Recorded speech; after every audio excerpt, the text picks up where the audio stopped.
사실 오늘 말씀을 전하기 위해서 이 자리에 서기까지는 참 마음의 부담이, 무거움이 컸습니다.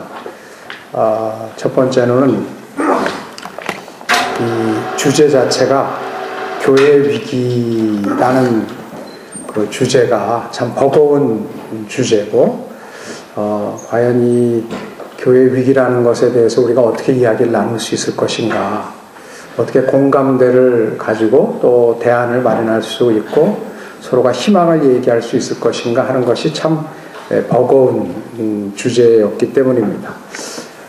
또 한편으로는 이 평대원 우리 장로님들께서는 사실 지금 대학원 과정을 마치신 지가 오래되셨고, 박사로 치면 벌써 박사 후 과정을 여러 번 하셨을 정도로 끊임없이 교육을 계속 하시기 때문에 특별한 이야기가 더 이상 필요 없는 그룹이 또한 우리 평대원 그룹이라고 생각합니다.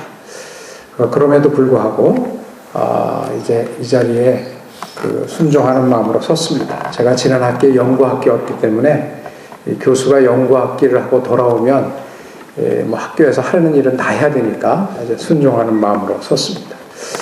그런 와중에도 또 마지막 올라오는데 또 마음이 쉽지가 않습니다. 우리 장로님께서 하여튼 실력 있는 사람은 짧게 한다라고 마지막으로 또 지침을 주셔서 제가 실력 있음을 증명해 보이기 위해서 참 어려울 것 같습니다. 사실 교회 위기를 우리가 얘기하는 것은 제가 이제 10년 전, 저는 전공이 기독교 윤리학이니까 예전부터 10년 전에도 교회 위기를 얘기했습니다. 어느 교회에서 이제 교회 위기를 얘기했더니 목사님이 나중에 저희 선배 어르신 목사님께서 좀 나무라 그러시더라고요. 옛날부터 선배가 나무라 그러면 좀 마음이 무겁잖아요. 나무라 그러시더니 저를 이제 이렇게 한적한 곳으로 데리고 가시더니 차를 한 잔 주시면서, 아이고 임 교수, 왜 그렇게 자꾸 잘 되는데 당신들은, 교수들은 위기라 그래. 왜 그렇게 자꾸 부정적으로 얘기를 해? 좀 긍정적으로 봐. 그러시는 거예요. 처음에는 그래도 저도 이제 교수고 나름대로 선생인데 저한테 이렇게 딱 누가 가르치려고 그러니까 기본적으로 기분이 별로 안 좋더라고요. 그리고 나는 맞는 것 같은데 앞으로 이러다가 큰일 나는데 라는 생각이 드는데, 또 그 목사님이 왜 우리 교회 같이 좋은 교회, 우리 교회 같이 문제없는 교회에 와서 문제를 얘기하냐, 이렇게 부정적으로 자꾸 보기 때문에 부정적이 된다 라는 염려를 하신 말씀이 이렇게 계속해서 제 뒷머릿속에 남았습니다. 내가 너무 부정적인가? 너무 긍정적으로 보지 못하나? 이런 생각을 저도 마음에 품고 있었습니다. 그 마음은 지금도 여전히 그런 마음이 있습니다. 근데 요새는 그런 목사님이 그리워요. 이렇게 교회 위기라는 얘기를 할 때 불러서, 당신 틀렸어요. 당신 틀렸고 우리가 이렇게 지금 아무 문제 없는데 왜 자꾸 위기를 얘기하는 거예요? 라고 좀 야단치고 반대하는 분들이 좀 있었으면 좋겠어요. 그런데 요새는 오히려 저보다 더 많은 분들이 더 심각하게 위기를 누구나가 얘기를 합니다. 그러니까 상황이 지난 10년 동안 매우 악화되어 있다는 것을 우리가 그저 직감적으로는 느낄 수 있습니다. 오늘 이 시간에 간략하게 그 위기가 어떤 위기들이 있는지를 먼저 말씀을 드리고, 우리 평신도 리더들은 이 위기의 시대에 어떠한 시대적 사명을 감당할 수 있을 것인가를 말씀을 통해서 나누기를 원합니다. 오늘날 한국교회 현실을 보면 긍정적인 면도 많이 있고, 우리 교회는 아무 문제가 없는데 왜 자꾸 다른 잘못된 몇몇 교회들, 우리 교회 목사님은 아무 문제 없는데 왜 자꾸 잘못된 소수의 목회자들, 왜 우리 교회 당회는 아무 문제가 없는데 그저 잘못된 몇몇 소수의 당회들만을 보고 한국교회가 잘못됐다고 하는가라는 억울함을 가질 수도 있습니다. 저는 그렇게 억울하다는 교회와 교인들이 좀 많았으면 좋겠어요. 우리 교회는 안 그런데 왜 자꾸 이렇게 얘기를 하는 거야? 그런 교회가, 여기 모이신 우리 모든 평대원 원우들은 그런 교회를 섬기시기를 원하고 또 그런 교회를 만들어 주셨으면 참 좋겠습니다. 그런데 사실 우리 교회는 그렇지 않다고 하더라도 한국교회 전체를 보면 지금 심상치 않은 것은 분명합니다. 어느 정도냐? 이제 그 상황을 우리가 한번 살펴보도록 하겠습니다. 한국교회의 상황을 보면 여러 가지로 우리가 교회의 상황을 볼 수 있는데, 먼저는 제도적 차원, 양적인 면에서 우리 교회의 상황을 볼 수 있습니다. 양적인 면에서 교회의 상황을 보면 절대적인 숫자는 다른 종교에 비해서 늘어가고 있지 못합니다. 95년, 통계로 보면 95년, 2005년, 2015년, 우리가 이제 10년마다 통계청에서 인구 센서스 조사를 하는데, 그래서 이제 금년이 중요한 해입니다. 금년도에 통계청 조사한 것이 이제 나오게 되면, 우리의 현실이 또 이제 나타나게 되는 거죠. 근데 양적으로, 그것은 물론 양적으로 나타나는 것입니다. 양적으로 봤을 때 우리 개신교는 결코 증가하고 있지는 않습니다.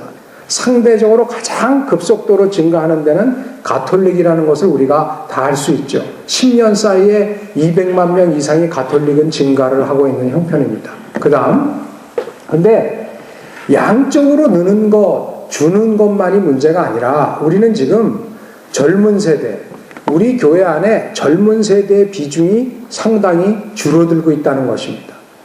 젊은 세대의 비중이 줄어들고 있고 지식인층, 우리 한국교회에 대한 그 지지도가 젊고 생활적으로 좀 여유가 있는 층으로부터 지지도가 낮아지고 있습니다.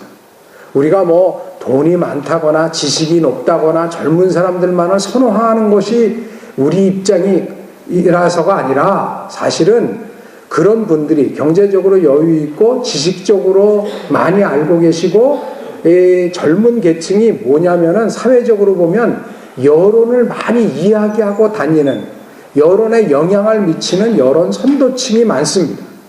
그렇기 때문에 이 그룹이 중요한데 우리가 지금 다음 세대와 젊은 세대에서 약점을 나타내고 있고, 우리의 근본적인 약점 중에 하나, 우리가 이제 신학교에 와서 여러분들이 신학교에서 우리가 함께 동역하고 기도해 주시는데, 여러분들이 함께 같이 기도해 주셔야 될 내용 중에 중요한 것은 목회자의 자질에 대한 문제입니다. 전반적으로 목회자의 자질에 대해서 상당히 많은 사람들이 불만족을 나타내고 아쉬움을 나타내고 있습니다. 목회자의 자질이 떨어지고 그런데 양은 많아진다. 뭐 상대적으로는 그래도 우리 교단은 낫지 않느냐, 우리 학교는 낫지 않느냐라고 얘기할 수 있지만, 이거는 우리만의 문제가 아니라 우리는 뭐 우리 통합 측이 딴 데보다는 낫고 그래도 장로교가 뭐 낫고 이렇게 구별을 할 수 있지만, 세상이 볼 때는 사실 구별할 필요도 없고 구별에 대해서 별로 생각도 안 하고 계시고 세상이 볼 때는 다 똑같은 것이죠. 이제 그런 의미에서 어찌 보면 하나님 앞에서도 그렇고 세상 앞에서도 그러하고, 오늘날 우리의 목회자들의 자질의 문제와 수급의 문제는 심각한 문제라고 볼 수 있습니다. 넘어가죠. 이것이 이제 신학교의 문제이기도 하고요. 우리의 과제이고, 또 하나는, 또 중요한 것은 양쪽으로 줄고 다음 세대가 약하다는 것만이 문제가 아니라 실제적으로 개인의 신앙을 분석을 해보니까, 여기서 오렌지 색깔이 2012년도 통계고, 이 파란 것, 이 보라색이 98년도 통계고, 이 2004년 통계가 파란색입니다. 근데 이쪽에서 보면 구원의 확신, 예수 재림, 유일신앙, 종말론, 이런 것들, 즉 신앙의 확신에 대한 것들은 나날이 떨어지고 있어요. 그리고 뭐가 올라가느냐? 궁합, 풍수지리, 종교다원론, 윤회설, 이런 것들을 받아들이는 것은 나날이 높아가고 있는 거예요.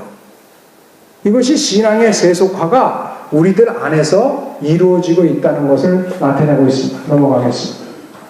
그래서 보면 구원의 확신의 비율은 감소하고 기본적 교리에 대한 인식이 감소하고 있고 현세적 기복적 신앙은 오히려 강화되고 있고 주일 예배, 교회 참여율, 성경 열도, 성경을 읽는 것, 헌금 이런 것들은 다 통계적으로 낮아지고 있습니다. 그 다음은 이제 우리의 윤리적 삶의 상황을 보니까 여기 이제 녹색이 비기독교인이고 위에 있는 노란색 비슷한 거, 오렌지 색깔 비슷한 게 기독교인이고 근데 이게 2012년이고 이 밑에 있는 보라색이 98년도 통계고 가운데 통계가 2004년 통계입니다. 이렇게 올라가 있잖아요. 그런데 이혼, 음주, 흡연, 혼전 성관계, 혼외 성관계, 뇌물 제공 이런 거에서 괜찮다라고 하는 확률이 계속 높아지고 있어요. 물론 비기독교인들에 비해서는 기독교인들이 좀 낮지만 그러나 세월이 흐르면서 21세기가 되면서 이런 세속화의 흐름이 우리 신앙인들에게도 예외가 아니다 하는 것이 통계적으로 여실히 나타나고 있습니다. 그 다음 이거는 이제 말과 행동에 믿음이 간다, 믿음이 가지 않는다 라고 하는 것인데 위의 통계가 기독교인들, 보통의 기독교인들에 대한 통계고 밑에가 목회자들에 대한 통계입니다. 그러니까 기본적으로 사람들이 볼 때 목회자나 기독교인들에 대해서 목회자들은 조금 더 낮긴 낮지만 어쨌든 50% 이상 되는 사람들이 세상 사람들이 볼 때 기독교인들이 말과 행동이 너무 맞지 않는다라는 평가를 내리고 있다는 것입니다. 그 다음 그래서 어떻게 보면 오늘 한국교회의 상황은 물질주의와 개교회주의, 목회자의 윤리 문제가 심각하고 기독교인들의 말과 행동 사이의 괴리가 심각하고 그로 인한 기독교의 사회적 평판이 악화되고 있다. 대사회적 이미지가 약화되고 있다는 것입니다. 그 다음 그래서 종교별 평가를 비종교인 대상으로 해보니까 어떤 일이 나타나냐면 전반적 신뢰도 요 노란 오렌지 색깔이 개신교고 요 하늘색이 천주교고 이 보라색이 불교인데요. 천주교, 불교, 개신교, 우리 기독교 순으로 전반적 신뢰도 우리가 3등이고 지도자 자질의 우수성도 우리가 3등이고 영적 문제 해답을 제시하는 것도 3등인데 1등이 뭐냐면 교세 확장에 관심, 헌금 강요, 규율 강조 이런 건 1등이라고 교회 바깥의 사람들이 이미지를 그렇게 갖고 있다는 거예요. 이미지를. 그 다음 이러다 보니까 다른 종교에 비해서 이 기독교가 다른 사람들이 봤을 때 본연의 기능, 종교로서의 기능이 취약하다고 보는 것이죠. 교회가 지나치게 양적 팽창, 외형 치중, 목회자의 사리 사역 이런 것들이 지적이 되고 있고 물질주의와 개교회주의, 목회자의 윤리 문제가 여전히 얘기가 되고 있고 이런 가운데 이제는 아주 달라진 게 안티 세력, 아주 본격적으로 기독교를 해하려고 하고 이 부정적인 여론을 확산하는 세력들이 조직화되고 있는 거예요. 이 세력이 아주 조직화돼서 조직적인 활동을 하고 있고 이분들이 기독교에 대한 부정적 여론을 계속 확산해내고 있습니다. 그 다음 그런데 사실 따져보면 사회봉사를 하는 것들을 보면 교회의 사회봉사가 상당히 많아요. 기독교 보건복지부에서 조사한 자원봉사자 현황을 보니까 자원봉사자의 천주교 5%, 불교 5%인데 개신교는 12%. 그러니까 다른 종교보다 2배 이상 많은 사람이 자원봉사에 참여하고 있습니다. 교회에서 하는 게 아니고 일반적인 자원봉사에도 참여를 하고 있는 거죠. 그리고 교회 차원의 사회봉사활동에 참여하는 사람들은 교회 출석 교인 가운데 47.7%가 참여하고 있어요. 그런데 인근 교회나 지역사회에서 비기독교인들이 교인들이 이렇게 사회봉사활동하는 걸 아냐? 라고 물어보니까 13.9%밖에 모르고 있는 거예요. 그러니까 어떻게 보면 우리가 봉사는 나름대로 여전히 하고 있는데 사회로부터는 인정을 받지 못하고 이미지가 나쁜 이야기들은 자꾸 퍼져나가서 그냥 한국교회에 대한 부정적 이미지는 확산되고 있는 이런 형편입니다. 그래서 중요한 것이 이런 것들입니다. 다음에 넘어가겠습니다. 이게 이제 어떻게 결과를 미치냐면 바로 이런 상황이 국내 선교나 해외 선교에도 영향을 미칩니다. 이게 국내 선교나 해외 선교가 약화되기 시작하는 것은 우리 한국교회는 굉장한 도전입니다. 위기 상황이 여기서 나타나는 거죠. 교회가 선교를 제대로 못한다는 것은 상당한 위기를 나타내는 것입니다. 지금 근데 그런 상황이 우리에게 도래하고 있습니다. 넘어가죠. 그런데 나름대로는 우리가 봉사도 하고 또 애쓰는 교회와 교인들도 있는데 대사회적으로는 굉장히 어렵다 하는 것은 물론 우리가 기독교인이 기독교인답지 못하고 세속화된 모습들이 있기 때문에 그렇기도 하지만 그런 실제 모습보다 더 불리하게 작용을 하는 것은 매스컴의 보도. 이 밖에 사람들이 기독교에 대한 이미지의 영향을 어디서 많이 받느냐 했더니 매스컴을 통한 기독교의 이미지 영향이 크다는 거예요. 그 다음에 주변 교회 언행, 주변 교인들의 언행, 인근교회 활동, 목회자 언행 이런 것들이 영향을 미치는데요. 더 결정적인 것은 이런 거 넘어가죠. 한국교회의 방송 선교라든지 이런 것들이 사실 지금 기독교인을 제외한 다른 그 비종교인들, 비기독교인들한테는 그렇게 영향을 못 미치고 있는 거예요. 우리가 지금 뭐 방송국들이 많잖아요. 기독교 방송국들이. 근데 사실은 기독교의 방송국들이 원래 무슨 방송입니까?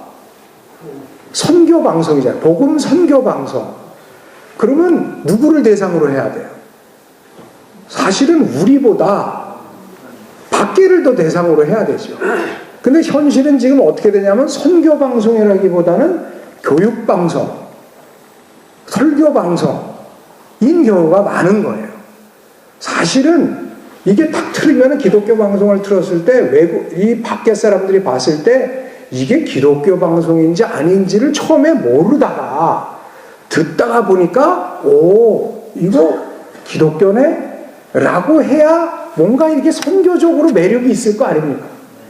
그런데 이거는 탁 틀자마자 아이고 하면서 돌려버리게 만들면 우리끼리는 좋을지 몰라도 선교적인 의미는 약화되는 거죠. 그러니까 지금 매스컴이 얼마나 중요하냐 하는 것이 이제 여기서 나타나고 있습니다. 넘어가겠습니다.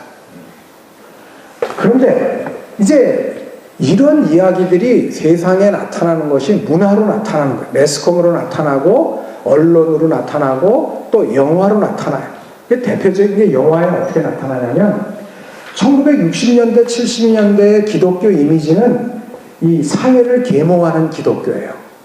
그래서 여러분들이 옛날에 보신 별들의 고향 이런 거는 통속적인 영화지만 그런데 나타나는 기독교는 뭐냐면 그래도 지금은 좀 타락하고 지금은 세상에 물들었지만 옛날에 내가 교회 다닐 때는 참 요셉 역할을 할 때, 마리아 역할을 할 때는 내가 참 순수했는데 라고 하면서 뭔가 사회에 계몽적인 역할을 하는 기독교로서의 이미지가 이때만 해도 작동을 했던 거예요. 나타났던 거예요.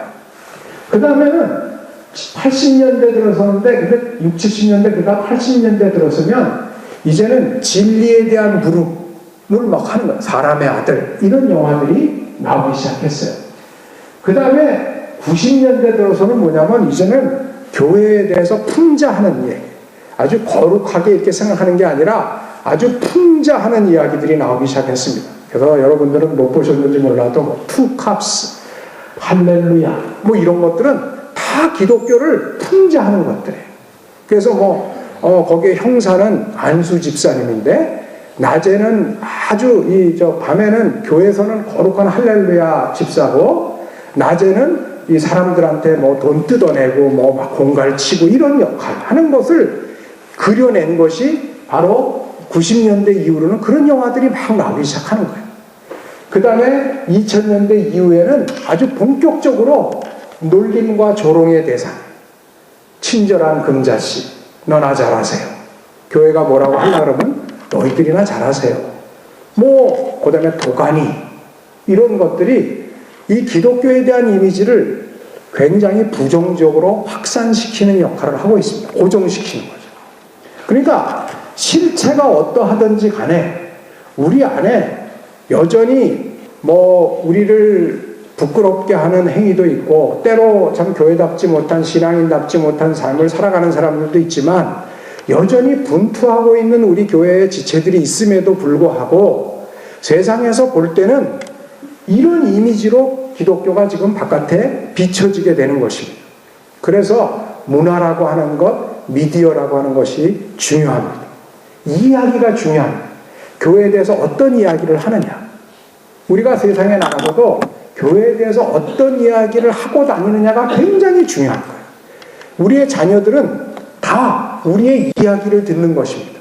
우리의 삶을 보고 깨닫는 것입니다. 그런 의미에서 오늘 말씀을 다시 생각하게 됩니다. 오늘 말씀에 예수님께서 인자가 다시 올 때에 신앙을 보겠느냐. 저는 이 말씀이 이해가 되지 않았어요. 아니, 이렇게 믿음 좋은 사람들이 많고 이렇게 교회가 많은데 왜 예수님이 이런 말씀을 하셨을까? 그런데 오늘의 상황을 보면서 다시 한번 이 말씀을 우리들에게 적용해 봅니다. 만약 우리에게 분명히 예수님께서 말씀하시기는 우리에게 겨자씨만한 작은 믿음이 있을지라도 세상을 바뀌게 하신다 그랬잖아요. 그런데 이 땅에 기독교인이 5분의 1, 아니 3분의 1에 해당하는 기독교인이 있다고 하는데 오늘날 어떻게 우리 사회가 이렇게 부패 지수는 여전히 높고 부정부패와 젊은 사람들에게 이렇게 실망감을 주는 사회 문화가 계속 범람할 것인가 하고 있는 것인가. 또 우리 교회가 어쩌다가 이런 말들을 듣고 있는 것인가. 물론 개인적으로 우리는 어찌 보면 억울할 수도 있어요. 우리 교회는 안 그런데, 난 안 그런데, 우리 목사님은 안 그런데, 우리 당회는 안 그런데. 그렇지만 우리가 이 평대원에서 배운 것, 교회론, 그래서 배운 것 그거 아닙니까? 여러분, 지금 우리 대한예수의 장로회 총회의 교회가 몇 개입니까? 모르셔요? 네, 엄청나게 있습니다. 그런데 사실 성경적으로 신학적으로 따지면 대한예수교 장로회 총회에 속한 교회는 한 개입니다. 우리만 한 개일 뿐만 아니라 대한민국을 전토에 털어서도 교회는 한 개입니다. 전 세계에도 한 개입니다. 왜? 머리 대신 그리스도에 연합된 그리스도의 몸으로서의 교회는 하나입니다. 그럼 우리 개교회는 뭐냐? 그 교회를 이루는 지체입니다. 근데 우리 지체 중에는 다 지체긴 지체인데 병이 든 지체들이 있어요. 병이 들었을 뿐만 아니라 거의 암에 이르는 치명적인 독성에 중독된 교회들이 있어요. 지체들이 있어요. 그걸 우리가 무시할 수가 없습니다. 그런데 문제는 뭐냐? 다 그런 게 아닐 거예요. 그러면 다른 교회들, 다른 지체들은 어떻게 해야 됩니까? 다른 지체들은 일단 아파야 합니다. 여러분, 병 중에 제일 나쁜 병이 뭐라고 합니까? 증세 중에 제일 병 중에 안 좋은 병은 사실은 안 아픈 병이죠. 좀 아파야 병원에 갈 텐데 아프지 않으면 진짜 이게 나중에 중병이 된단 말이죠. 우리가 교회가 지금 이렇게 아픈데 병이 들었는데 나는 안 아프다. 그러면 내가 병이 든 거예요. 우리 교회가 아니고 우리 교단이 아니고 이거 아무 소용없는 거죠. 그래서 저와 여러분들이 이 자리에 있는 줄로 압니다. 아프기 때문에 어떻게 하면 그러면 이 아픔을 아프다고만 하지 말고 극복할 것인가? 이 위기를 어떻게 극복할 것인가? 그것은 우리 자신들이 그런 썩어져가는 교회, 그런 병든 교회가 있으면 분명하지만, 지체가 있으면 분명하지만 우리 자신들은 더욱더 건강한 지체가 되어야 할 줄로 믿습니다. 건강한 교회가 돼야 돼요. 우리가 건강한 교회가 된다는 것은 뭐냐? 우리 자신들이 개인 한 사람 한 사람의 교인들이 건강한 교인이 되어야 우리 교회가 그만큼 건강한 교회가 되어야 되는 줄로 믿습니다. 교회는 우리니까요. 누구를 탓하겠습니까? 몇 명의 소수의 목회자들, 소수의 지도자들을 탓하기에는 시간이 없어요. 우리 자신이, 저와 여러분들이 진정한 신앙인이 되면 될수록 그만큼 우리 교회는 건강한 교회가 되고 우리 교단이 건강한 교단이 되고, 그래서 우리가 좋은 피를 만들어내야 이 썩어져가는 이 병든 다른 지체들도 고쳐줄 수 있을 줄로 믿습니다. 아멘. 우리에게 진정한 신앙이 있습니까? 그 신앙이란 아주 어려운 상황 속에서도, 희망이 없어 보이는 상황 속에서도 여기에 보면 과부가 계속 떼를 쓰는 거예요. 재판관한테 봐달라. 이 위기에, 아주 희망이 없어 보이는 위기 속에서도 결코 낙담하지 아니하고 실망하지 아니하고 꾸준히 하나님이 살아계신 것과 그 살아계신 아버지 앞에 구하는 자에게는 응답하는 분이심을 믿는 믿음이 우리 안에 있고, 그래서 신앙인답게 우리에게 맡겨진 작은 일에 충성하였을 때 결국은 내가 신앙인다운 신앙인이 되고, 내가 신앙인다운 신앙인이 되는 것만큼 우리 교회는 교회다운 교회로 세워질 줄로 믿습니다. 그래서 이런 판을 바꿔놓아야 합니다. 그래야 우리 딸과 아들, 손자, 손녀, 믿음이 없는 우리의 형제 자매도 그리스도의 복음으로의 초대에 응답하는 그날이 어서속히 이루어지기를 간절히 바랍니다. 위기의 시대에 우리를 리더로 불러주신 주님을 찬양하고 작은 일부터 충성하는 저와 여러분들이 되기를 간절히 원합니다. 하나님 아버지 감사합니다. 주께서 저희를 사랑하여 주셔서 이렇게 평대원 교육대회로 모이게 하여 주신 것 감사합니다. 우리를 불러주신 것, 합력해서 희망을 일구라고, 이 위기의 시대를 새롭게 희망으로 바꿔놓으라고 불러주신 줄 믿습니다. 신앙인다운 신앙인으로 거듭나서 우리 교회를 교회다운 교회, 총회다운 총회로 세워나가는 저희들 되게 하여 주시옵소서. 모든 말씀 우리 주 예수 그리스도 이름 받들어 간절히 기도드리옵나이다. 아멘.